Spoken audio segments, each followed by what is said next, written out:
Buenos días, queridos colegas. Mi nombre es Marco Antonio Morales Osorio. En esta oportunidad les vengo a presentar el tema Educación en Neurociencia desde el dolor en pacientes con fibromialgia.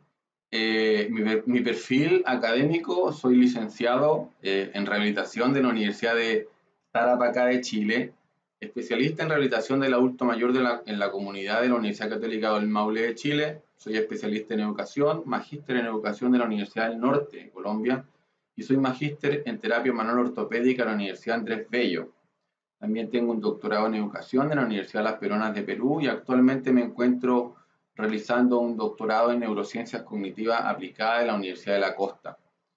A su vez, soy investigador del Grupo Movimiento Humano y Salud, el Grupo GIMUS, perteneciente a la Universidad de San Buenaventura de Cartagena de Indias, donde también soy docente del programa de las asignaturas Terapia Manual Ortopédica y Neurociencia.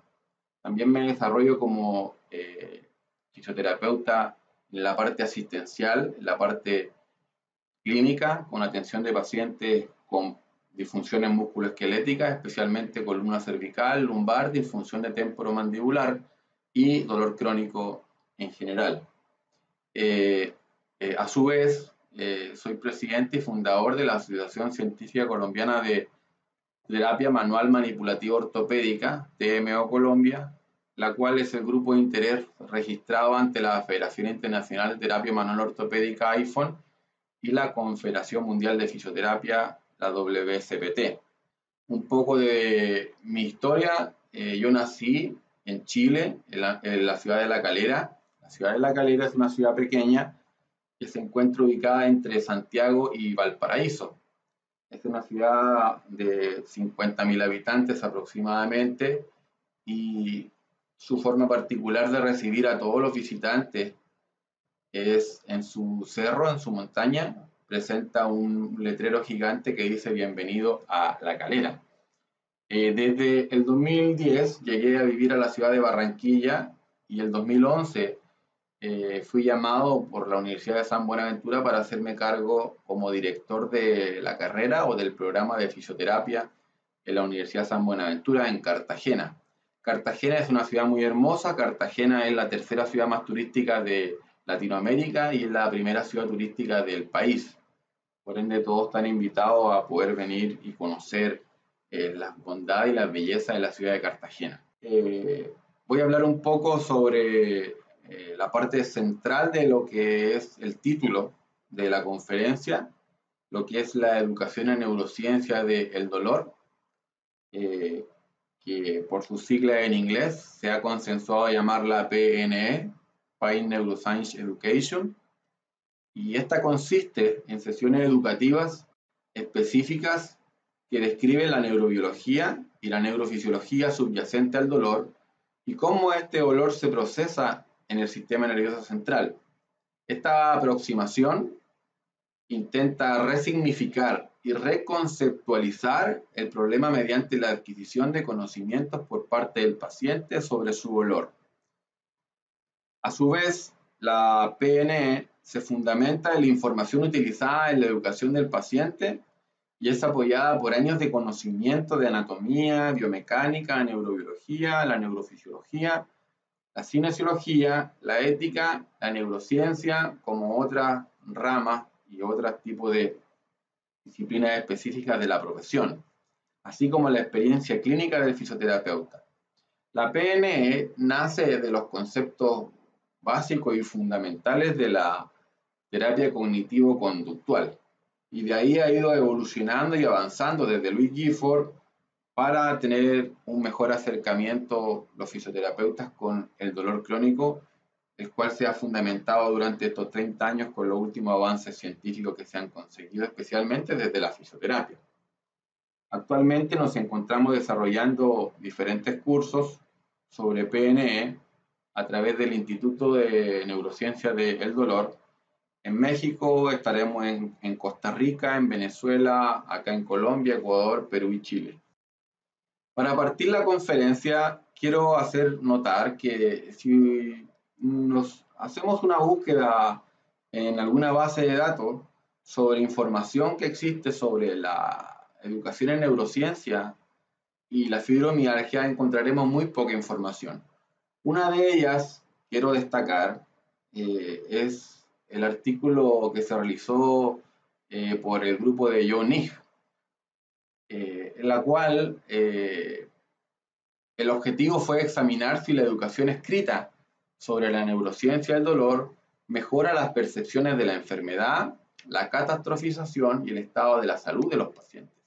Este fue un ensayo clínico doble ciego, fue multicéntrico, se hicieron en diferentes partes, con un seguimiento de 6 meses, lo cual es sumamente importante para poder saber cómo fue el impacto de la educación dentro de los pacientes post-tratamiento. Fueron 114 pacientes con fibromialgia, los cuales fueron asignados aleatoriamente en 2 grupos. Uno, donde se le aplicó la educación en neurociencia a través de un folleto y se le hacía llamadas telefónicas para saber si los pacientes tenían alguna duda. Lo mismo pasó con el otro grupo, que fue de relajación a través de un folleto, técnicas de relajación a través de un folleto y la llamada telefónica para aclarar dudas. Los resultados indican de que la educación en neurociencia escrita no cambia el impacto de la fibromialgia en la vida cotidiana, la catastrofización o los síntomas percibidos de los pacientes con fibromialgia. Entonces, cuando uno tiene el primer acercamiento con este tipo de artículos, se encuentra y uno tiende a pensar, bueno, la PNE no sirve. Si la investigación me está diciendo que no cambia el impacto o no tuvo algunos resultados estadísticamente significativos, me puede decir de que no sirve. Pero estos artículos hay que leerlos en detalle y en profundidad. Tratar de uno como investigador o uno como clínico hacer metacognición a través de los resultados que se entregan y analizar el por qué. Cuando se comparó el entrenamiento del grupo número 2 de relajación y la educación en neurociencia, se encontró que la PNE mejoró las creencias en un cronograma cronológico de la fibromialgia. O sea, a medida que pasaba el tiempo, se fue mejorando la información y que el paciente iba recibiendo sobre la fibromialgia, específicamente sobre las creencias. Pero no afectó otros dominios de las percepciones de la enfermedad. Comparado el entrenamiento de relajación con la PNE, se indica que la PNE mejoró ligeramente las percepciones de la enfermedad de los pacientes con fibromialgia, pero no impartió efectos clínicamente significativos sobre el dolor, la catastrofización o el impacto en la vida diaria. Primero que todo, esta investigación es interesante porque se aplica una parte específica de la PNE, que es entregarle un folleto a los pacientes para que ellos en su casa puedan estudiar. Pero hay varias cosas que nosotros hemos identificado que es importante al momento de hablar de educación en neurociencia y sobre todo en el contexto latinoamericano, que es a la cual nuestro instituto está enfocado en poder trabajar y en poder tratar de aislar y separarnos un poco de los resultados que entregan investigaciones realizadas en otros lugares del mundo. Primero, la educación en neurociencia es una herramienta altamente efectiva para las disfunciones musculoesqueléticas, pero se debe realizar de manera presencial con el paciente. Si bien la educación tradicional puede ser impartida de presencial y puede ser impartida virtual, como lo estamos haciendo ahora, en este caso estamos hablando de pacientes, estamos hablando de personas que tienen una enfermedad, estamos hablando de personas que presentan alguna disfunción, por lo cual la educación en neurociencia tiene muchos factores que todavía no han sido investigados, pero que sí han dado resultados clínicos, como es la presencialidad del terapeuta con su paciente y, lo más importante, la contextualización de lo que significa la PNE para esos pacientes. No es lo mismo que un paciente se haga una investigación en Australia que la hagamos acá en Latinoamérica. Los contextos son completamente distintos para los pacientes. Por ende, es importante siempre la presencia uno a uno del terapeuta con su paciente, porque todos los pacientes son distintos y presentan quejas y preguntas diferentes. Por ende, creemos que este resultado encontrado, si bien no es del todo malo, para las personas que realizamos PNE, creemos que el enfoque que se le dio, bueno, como pregunta de investigación es muy válida, pero como pregunta clínica podría haber sido estudiado la PNE en pacientes con fibromialgia de manera presencial, ¿ya? No a través de un folleto, de manera presencial. Por ende, las investigaciones preliminares que tenemos en nuestro grupo de investigación sobre la PNE y la educación en neurociencia, y la fibromialgia son prometedores, sobre todo en el tema de la intensidad del dolor, la catastrofización y los síntomas percibidos que los pacientes presentan. Por ende, muchas veces hay que ser muy cuidadoso, realizar análisis más exhaustivo de la investigación que tenemos y tratar de aportar a estas investigaciones cuantificando todos nuestros datos clínicos que tenemos con nuestros pacientes. Vamos a hablar un poquito rápidamente del por qué nosotros hemos decidido trabajar en esta revolución del dolor musculoesquelético, sumándolo a lo que ha venido haciendo Lorimer Moseley en Australia, a través de la Asociación Científica de Terapia Manual Ortopédica acá en Colombia, porque en Colombia, en el 2014, la Asociación Colombiana para el Estudio del Dolor, directamente relacionada con la IAS, indica varios aspectos importantes a través de sus encuestas. Lo más impresionante es que, bueno, sabemos que el dolor osteomuscular o musculoesquelético representa un 28.8% de miembros inferiores, 23.6% de espalda. Sabemos que el 76% de los encuestados presenta un dolor durante los últimos 6 meses, pero esto es bien interesante. El 70% de los pacientes que fueron encuestados ha recibido un tratamiento para su dolor crónico, de los cuales el 94.5% de esos tratamientos para esas personas fueron mediante medicamentos. El 46.6% fueron con remedios caseros y un 40.8% fueron por fisioterapia. Entonces esto es algo que para nosotros nos alarma mucho y para ustedes también, porque relativamente estas investigaciones pueden ser realizadas o analizadas en otros contextos latinoamericanos y puede que los resultados no sean tan diferentes. ¿Cómo una persona con dolor crónico va a preferir remedios caseros en vez de la fisioterapia, cuando el profesional fisioterapeuta es el más importante para el manejo del dolor crónico? Tenemos herramientas suficientemente evidenciadas para poder hacer un abordaje integral en estos pacientes, pero las encuestas nos están diciendo que el 46.6% de las personas prefieren los remedios caseros antes que nosotros. Entonces, este es un problema de quién. Es un problema de los fisioterapeutas, es un problema de los que hacen las encuestas, es un problema de los médicos que no recomiendan la fisioterapia. Eso queda a criterio de cada uno.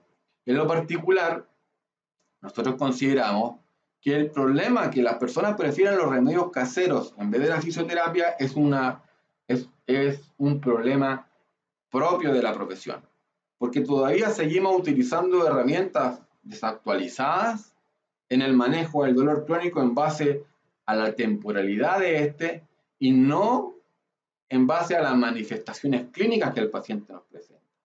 Todavía seguimos utilizando herramientas de la época de los 60, 70 que fueron evidenciadas en animales, siendo que ya la neurociencia del dolor ha ido demostrando el camino y ha ido mostrando la ruta a seguir para este tipo de dolor complejo. Por ende, creemos que nos queda mucho por avanzar y esta es la idea de poder colaborar con esta charla, con esta conferencia. Entonces, ¿qué es lo que es la fibromialgia?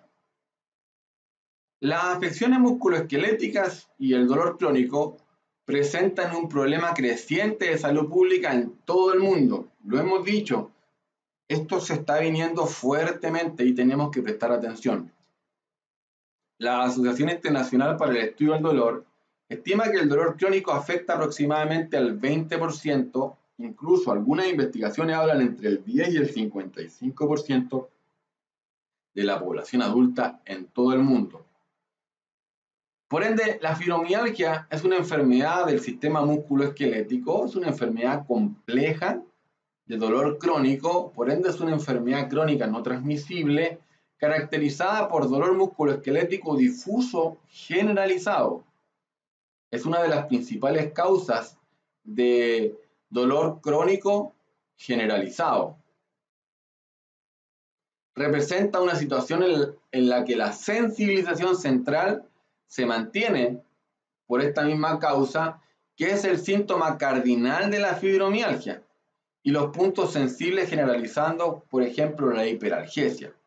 La hiperalgesia, clínicamente, es la manifestación de la sensibilización central y es cuando, por ejemplo, los pacientes presentan dolor al roce de la ropa, dolor cuando le llega el aire del ventilador, etc. Entonces uno puede ver manifestaciones en estos pacientes con fibromialgia a los cuales las herramientas que comúnmente tenemos en nuestro consultorio no alcanzan a ser suficientes. ¿Ya? Esta se acompaña de otros síntomas como la fatiga, el sueño inquieto, la depresión y los trastornos cognitivos. Por ende, en nuestra investigación de nuestro grupo, nosotros consideramos de que las funciones ejecutivas en los pacientes con fibromialgia se encuentran alteradas y creemos que con la PNE podemos mejorar y reducir este deterioro que se comienza a sufrir en sus funciones ejecutivas. Aunque el dolor es el principal síntoma de la fibromialgia, los problemas cognitivos son comunes en los pacientes afectados y contribuyen a una mayor percepción de discapacidad, generando un impacto en la calidad de vida de estos pacientes. Lo hemos visto nosotros en nuestras investigaciones como cómo los pacientes se van deteriorando rápidamente a través de la enfermedad, específicamente en la percepción del dolor y generando discapacidad por todas estas alteraciones y trastornos cognitivos que vienen acompañados de la enfermedad. La Asociación Americana, el Colegio Americano de Reumatología, en el 2010 indicó que los pacientes con fibromialgia deberían presentar un dolor generalizado, medido por un número de regiones dolorosas reportados y síntomas cognitivos y somáticos presentes de manera recurrente durante los últimos 3 meses. Por ende, sabemos y tenemos claro que muchos de los pacientes diagnosticados con fibromialgia no presentan fibromialgia. ¿Ah? Eso lo tenemos claro. Muchas veces la necesidad de tener un diagnóstico en algún tipo de disfunción o patología dolorosa hace y lleva al profesional de la salud a diagnosticar erróneamente a un paciente con fibromialgia. Pero nosotros podemos detectar y conocer estos tipos de errores y poder remendarlos en la medida en que conozcamos un poco cómo es el desarrollo de esta enfermedad. Para ello, es importante conocer el modelo tradicional con la cual se ha venido trabajando y el modelo relativamente actual que debe amparar al fisioterapeuta. Por mucho tiempo nosotros hemos venido trabajando en el modelo biomédico y esa ha sido nuestra fuente teórica de conocimiento para nuestros tratamientos. Pero es un momento de poder pasar al modelo biopsicosocial, que es el modelo que actualmente nos cobija y nos determina de acuerdo a la Confederación Mundial de Fisioterapia. El modelo biomédico es un modelo reduccionista que asume que la enfermedad que presenta el paciente es causada por cualquier desviación de la norma biológica o somática.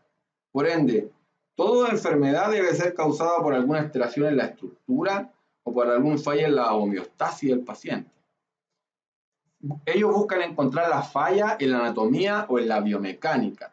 Si al paciente le duele es porque debe tener un daño en el tejido, por ende mientras más daño en el tejido tenga, mayor dolor, o mientras más dolor tenga, más daño en el tejido debe haber.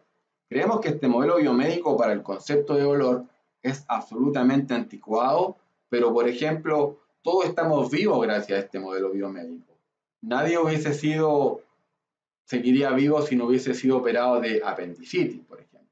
Hay una falla en el tejido del apéndice, obviamente se inflama, causa dolor, puede pasar a peritonitis, pero se previene obviamente con una cirugía.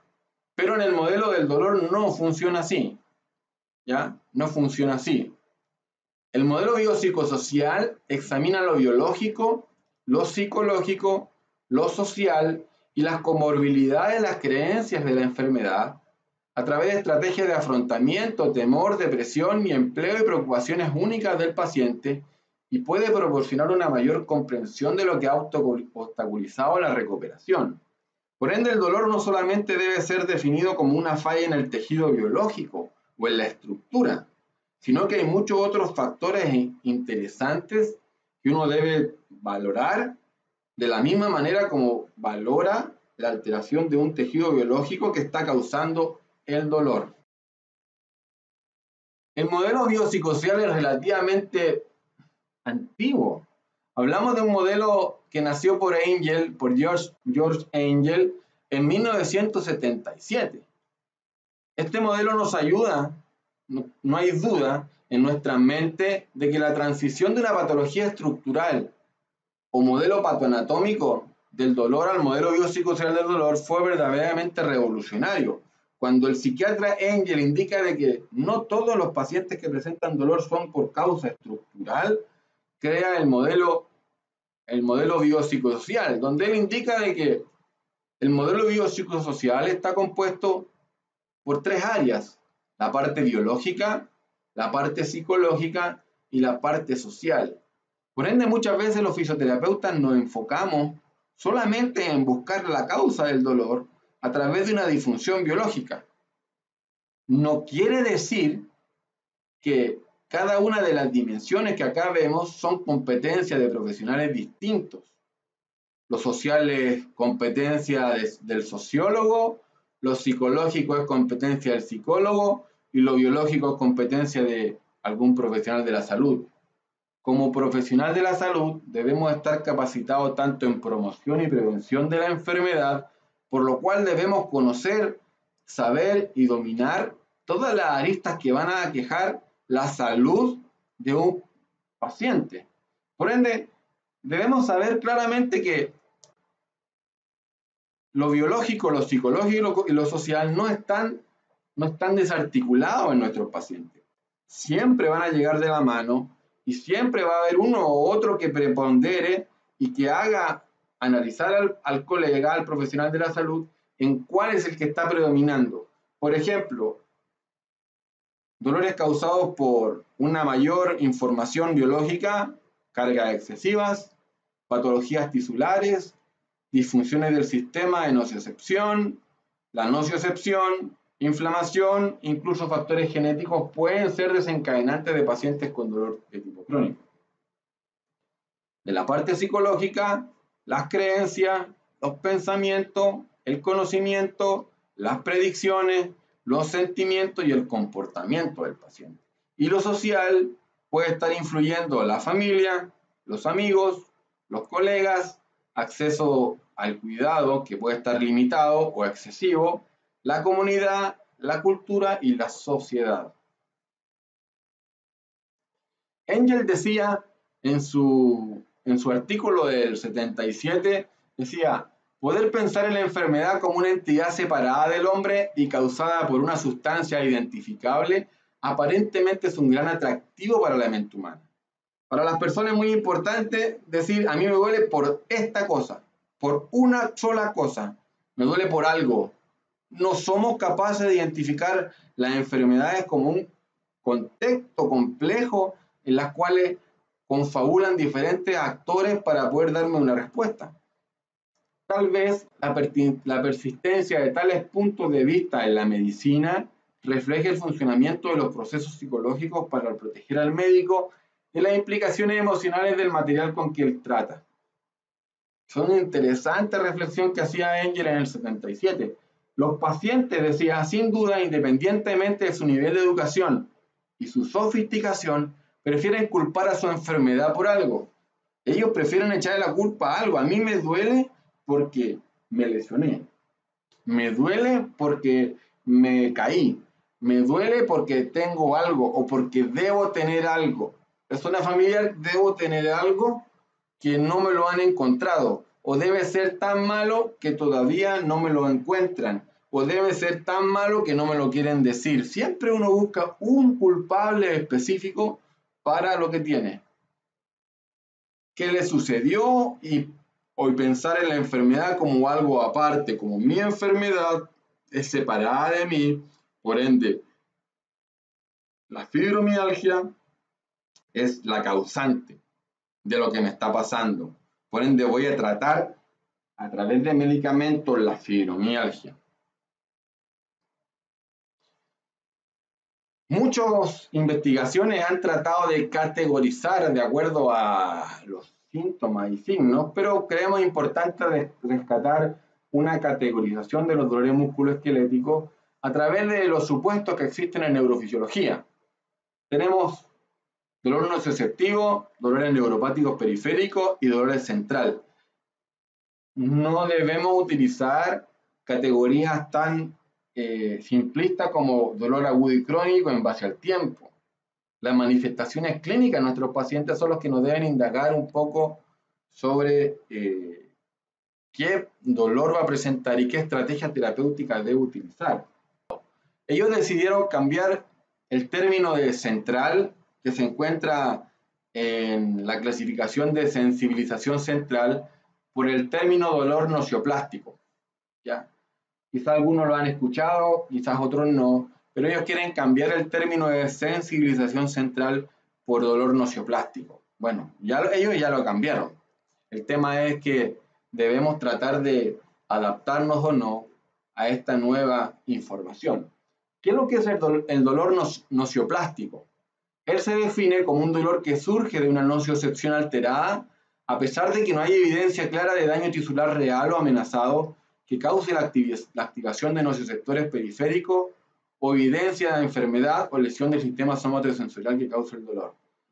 Ellos lo que están queriendo decir es que es un dolor de tipo central, pero que no han identificado que es central y tampoco han identificado de dónde es. Ellos dicen que surge de una nociocepción alterada, ¿ya? Que no hay evidencia de un daño real o tisular. Es lo que actualmente llamamos como dolor de tipo central, sabiendo que es un dolor de la interpretación y de los procesos que se producen en el sistema nervioso central. Este es un enfoque basado en el mecanismo para el manejo del dolor e incorpora y se basa en el modelo biopsicosocial al definir la biopatología específica en el procesamiento del dolor, los factores psicológicos relevantes para el dolor y las disfunciones del sistema de movimiento. Por ende, el término mecanismo del dolor se utiliza para delimitar los factores que pueden contribuir al desarrollo, mantenimiento o manejo del dolor. Entonces uno puede tener muchos mecanismos del dolor que van a ocurrir simultáneamente y dos personas con el mismo diagnóstico pueden tener diferentes mecanismos subyacentes que contribuyen a su dolor. Por ende, las patologías o los diagnósticos médicos no deben ser tratados de la misma forma con dos pacientes distintos, porque los mecanismos de dolor que se van a producir en esas personas pueden ser diferentes. Por lo cual, la iniciación, el mantenimiento y la percepción del dolor están influenciados por factores biológicos, psicosociales y del sistema de movimiento. O sea, el sistema nociceptivo, cuando alguien va a tener dolor de tipo nociceptivo, se va a deber a una acción, una estimulación a través de su frecuencia de activación de los nocioceptores. Este puede ser causado por una inflamación, irritación mecánica, lesión. Por ejemplo, artritis, artrosis, esguince de tobillo, etc. En cambio, un dolor nocioplástico se debe a la alteración en el procesamiento central del dolor. A través de una mayor excitabilidad, llega más información y una menor respuesta de inhibición a través de la modulación descendente. Ejemplo, fibromialgia, desórdenes temporomandibulares, dolor lumbar inespecífico. Por ende, el dolor que nosotros vamos a trabajar actualmente de fibromialgia va a ser un dolor de tipo nocioplástico, ¿ya? Porque sabemos que la fibromialgia presenta una mayor excitabilidad hacia el sistema nervioso central y una inhibición de la modulación descendente. Entonces, a través del diagrama podemos ver que existen muchos tipos de sugerencias de herramientas terapéuticas para los diferentes tipos de dolores que se pueden presentar, porque abarcan las diferentes áreas. Pero vemos que el dolor nocioplástico, el tipo nocioplástico donde se encuentra actualmente ubicada la fibromialgia, la primera recomendación es la educación. ¿Y qué tipo de educación? La educación en neurociencia del dolor. Luego seguida de ejercicio, masaje, manipulación, TENS. Pero la primera línea de la educación, tenemos que muchos tratamientos fisioterapéuticos se dirigen a múltiples mecanismos, mientras que la mayoría de los agentes farmacéuticos se dirigen a un único mecanismo. Por ende, no estamos en contra de los medicamentos contra la fibromialgia o para la sintomatología de la fibromialgia, pero podemos ver que la educación está dirigida a múltiples mecanismos que van a perpetuar el proceso de dolor en la fibromialgia. Por ende, creemos muy interesante seguir ahondando en los procesos fisiopatológicos de la educación respecto a la fibromialgia. Entonces, ¿cómo se procesa el dolor a nivel del sistema nervioso central a través de las regiones supraespinales? Tenemos 4 grandes áreas que son sensorio-motora y multisensorial, el dolor afecto y control cognitivo, la emoción y el comportamiento y la modulación descendente. Cada una de estas áreas presenta un rol específico en la cual se va a procesar el dolor. Y cada una de estas regiones presentan estructuras corticales y subcorticales que van a estar determinadas para aquello. Por ejemplo, tenemos que la área sensorial, motora o multisensorial va a estar dada por la corteza insular, la corteza motora primaria, la corteza somatosensorial primaria, el área motora suplementaria, el tálamo y la unión temporoparietal. Cada una de ellas van a tener un rol fundamental, por ejemplo, en la planificación de escape, motivación, integración del aspecto motor y sensorial del dolor. La área S1 y el tálamo van a codificar la intensidad del dolor, van a recibir la entrada nociceptiva de la médula espinal, y la unión temporoparietal va a recibir la integración multisensorial, y en el dolor crónico va a haber un proceso de dolor de alto nivel alterado. Por ende, quien no conciba que el cerebro es el que determina la intensidad o cuánto debe doler, debe tener claro que cuando la información nociceptiva llega al sistema nervioso central, va a ser conjugada por diferentes áreas y por muchas estructuras. No solamente va a llegar hasta el tálamo, sino que el tálamo va a recibir la información nociceptiva de la médula espinal, pero la información va a ser distribuida y conjugada y determinada por diferentes regiones supraespinales, y estos van a tener roles de procesamiento determinados por estructuras corticales y subcorticales, por lo cual presentamos un esquema de lo que sería un correcto uso de la educación en neurociencia del dolor. Sabemos que la educación es terapia y el conocimiento que adquieren los pacientes también es terapia. La educación de la neurociencia es relativamente nueva, aproximadamente la primera investigación fue en el 2002, y se define como una intervención educativa la cual tiene la intención de reducir el dolor, la discapacidad, al explicar la biología de la experiencia del dolor en un paciente. El primer estudio fue publicado por el Dr. Lorimer Mosley en el 2002. Se aborda hacia el dolor, la función, la discapacidad y los aspectos psicosociales que presentan los pacientes con dolor crónico. Las medidas que debemos utilizar y tener claro en nuestro consultorio: la escala de Tampa, la escala de catastrofización del dolor, inventario para hacer frente al dolor, actitudes del dolor y cuestionario de autoeficacia del dolor. Yo recomendaría también utilizar mucho el cuestionario de neurofisiología del dolor del 2003 de Lorimer Moseley. El tiempo de intervención puede ser de 15 a 30 minutos, muchas veces es una vez a la semana por 45 minutos. Es muy importante porque la educación implica que el paciente se debe llevar tareas. Esas tareas deben ser revisadas por el terapeuta y muchas veces estas intervenciones son muy agotadoras para el terapeuta. Es lo más recomendable que el formato sea sesiones educativas, verbal 1 a 1. Se deben utilizar diferentes tipos de imágenes, por ejemplo las que vemos acá, son las que yo utilizo. Imágenes, ejemplos, metáforas, historias, cuentos, anécdotas, son muy importantes para que el paciente logre comprender un poco el procesamiento del sistema de dolor. Y se debe combinar a través de ejercicios terapéuticos, ejercicio físico y terapia manual ortopédica, sin lugar a dudas. La evidencia indica que una estrategia educativa dirigida a la neurofisiología y neurobiología del dolor y la discapacidad y la catastrofización y actividad física han sido muy estudiadas y recomendadas.